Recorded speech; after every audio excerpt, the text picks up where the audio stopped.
Hi, in this video, we're going to create user stories for a navigation bar for our app. You all already know how to create user stories by now, so I will focus more on what a navigation bar is really about.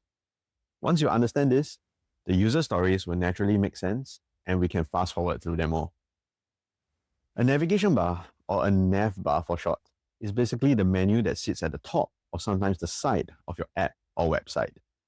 It's how people get around your app and find what they're looking for. So think of it like the signs in a mall or the table of contents in a book. Without this, users will be lost and they will have to click around randomly, hoping to find what they need. I'm going to share with you 3 features of good navigation bars. Number 1, it needs to show at a glance what your app's directory is like. The navigation bar shows users all the main places they can go in your app, like home, about, products, account settings, whatever. It helps people understand the structure of your app at a glance.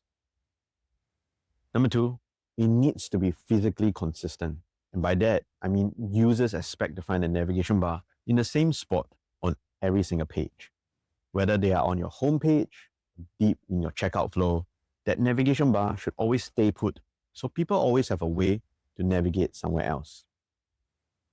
And the last thing, less is more. A good navigation bar doesn't try to link to everything. It focuses on your most important pages or features. And if you have 20 links crammed in there, people get overwhelmed and can't find anything. So usually 4 to 6 main items is a very good sweet spot. So as before, go back to your Notion dashboard and add in your user stories for your navigation bar. As usual, user stories are in the YouTube description below, so just copy them and follow along. I'll be fast forwarding through this part because there's really nothing new. Once you're done, you should have a total of 6 user stories, 3 each for the landing page and navigation bar features. In the next video, we're finally going to use these user stories to build them in Lovable. So see you there.